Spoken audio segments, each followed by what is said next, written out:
नमस्ते प्यारे बच्चों, स्वागत है आपका रामरूप शर्मा चैनल पर। और मैं हूं रामरूप शर्मा। और बच्चों, मेरे को ये वीडियो तुरंत लानी पड़ी। हालांकि मुझे कल ही ये वीडियो लानी थी, पर कल मैंने लाइव क्लास ली थी और एक वीडियो में कुछ पॉसिबिलिटीज डाली थी। बहुत सारे बच्चों के कमेंट आ रहे हैं, नाराजगी भी आपकी जायज है बिल्कुल। लेकिन अगर आप थोड़ा सा तरीके से सोचें तो नाराजगी आपकी नहीं होनी चाहिए, क्योंकि सीबीएसई बोर्ड ने पूरी तरीके से फिरकी मारी है ना। आप सोच सकते हैं, कोई भी नहीं सोच सकता, नॉट आ सिंगल यूट्यूबर और नॉट आ सिंगल एजुकेशनिस्ट ये सोच ही नहीं सकता था कि जो बोर्ड एग्जाम ये कह रहा था कि मार्च और अप्रैल में टर्म 2 होगा, तो मार्च और अप्रैल में ही टर्म 2 होगा। मैं सर्कुलर आपको दिखा सकता हूं और वो सर्कुलर के साथ मैंने वीडियो पिछली डाली भी है, ठीक है ना। ये सीबीएसई की फिरकी, दूसरा तीसरा जो भी कुछ कहे, ऐसी बॉल फेंकी है, उसका कोई भी इलाज नहीं है और बच्चों के हित में ही फेंकी है। क्योंकि बहुत सारे पेरेंट्स, बहुत सारे स्टूडेंट इतने खुश हैं, क्योंकि वो सोच रहे हैं कि अरे हमने टर्म 2 को केवल 2 महीने में कैसे तैयार कर लेते। लेकिन वो कर रहे थे और केवल 10वीं का बच्चा, 11 12 13 14 साल का जो बच्चा है, वो 2 महीने में 7 चैप्टर 8 चैप्टर को कैसे कर सकता है। भले ही 13 क्वेश्चन आने हो, लेकिन उन 13 क्वेश्चन के लिए भी 1300 क्वेश्चन बच्चे को तैयार करने पड़ते हैं और थोड़ा सा रटना भी पड़ता है यार। बहुत छोटे बच्चे होते हैं, 100% जो है अंडरस्टैंडिंग नहीं जा सकती। चलिए, तो मैं आपको ये समझाना चाहता हूं, आप ये ना सोचें कि मैंने आपका बुद्धू बनाया था। ये लॉजिकली पिछली जो डेट शीट थी वो बिल्कुल सही थी।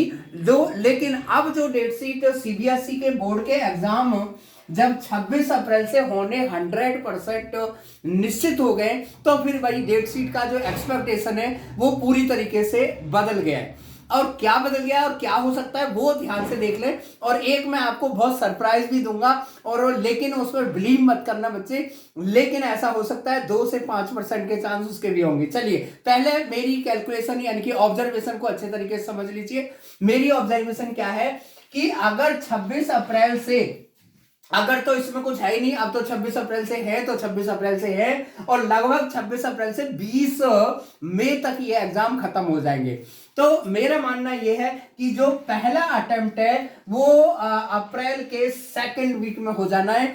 यानी कि मुझे ऐसा लगता है कि जो एनटीए है वो एक अटेम्प्ट अब पहले ले सकती है और ले लेगी। 95% चांस है, यानी कि सेकंड वीक कहिए या आप 10 तारीख कहिए अप्रैल की, यानी कि बोर्ड से पहले। अब यहां पर मैं आपको एक बात बता दूं कि अगर आप ड्रॉपर है तो आपके लिए बच्चे बहुत बड़ा मौका है, क्योंकि जो आपके कॉम्पिटिटर है बहुत सारे, कम से कम 70-80% जो बच्चे हैं वो बोर्ड की प्रिपरेशन में होंगे। और दूसरी तरफ बोर्ड वाले बच्चों को, फ्रेशर बच्चों को, यानी कि पहले अटेम्प्ट वाले बच्चों को ये कहना चाहता हूं कि अगर आपको पहला अटेम्प्ट देना है तो देखिए, एक बात तो ये है कि चलो हमें एक तरीके से प्रैक्टिस करनी है, देखना है कैसा पेपर होता है, कैसा आता है, कैसी तैयारी हम बाद में करेंगे।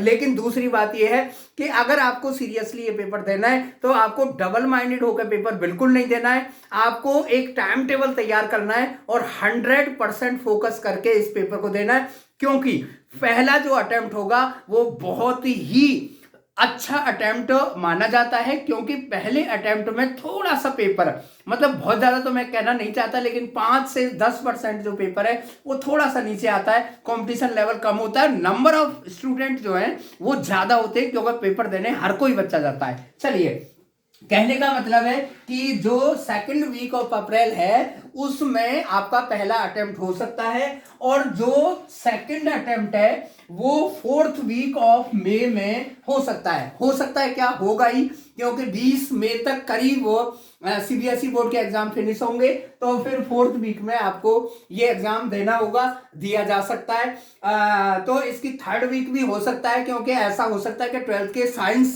ग्रुप वाले बच्चों के जो एग्जाम है, मेन जो कोर सब्जेक्ट है वो पहले करा लिए जाएं।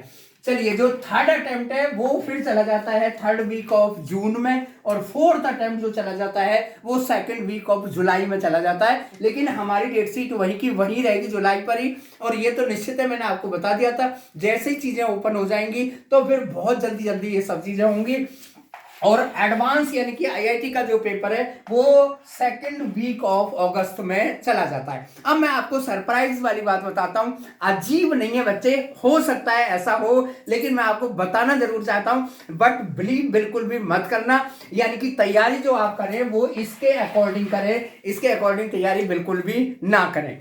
लेकिन एक 5% चांस करीब ऐसे बनते हैं कि जो पहला अटेम्प्ट है वो मई के लास्ट वीक में पहला अटेम्प्ट हो, और फिर उसके बाद में जून में 2 अटेम्प्ट हो, और जुलाई में चौथा अटेम्प्ट हो, और अगस्त और सितंबर में जाके आपका आईआईटी का पेपर बन जाए। तो ये भी पॉसिबिलिटी बन सकती है, और लेकिन इसमें बहुत कम परसेंट चांस है, लेकिन कहीं ना कहीं जो है ना कॉम्बिनेशन परम्यूटेशन यहां पर भी बनता है। तो ये है मेरी एक्सपेक्टेड डेट शीट। पिछली जो बातों को जो आपको अगर बुरी लगी हैं तो वो बुरी यूं नहीं है, क्योंकि देखिए ये सारी चीजें जो है कैलकुलेशन है, ऑब्जर्वेशन के अकॉर्डिंग है ना, बहुत अच्छी कैलकुलेशन करके मैं आपको ला रहा हूं। मैं आपको बिल्कुल भी किसी भी हालात में बुद्धू नहीं बनाऊंगा। तो इस तरीके से तैयारी करते रहिए, मेरे चैनल पर भी आप जुड़े रहिए, सब्सक्राइब जरूर कर दीजिए और वीडियो को शेयर जरूर करते रहिए। All the best, thank you so much.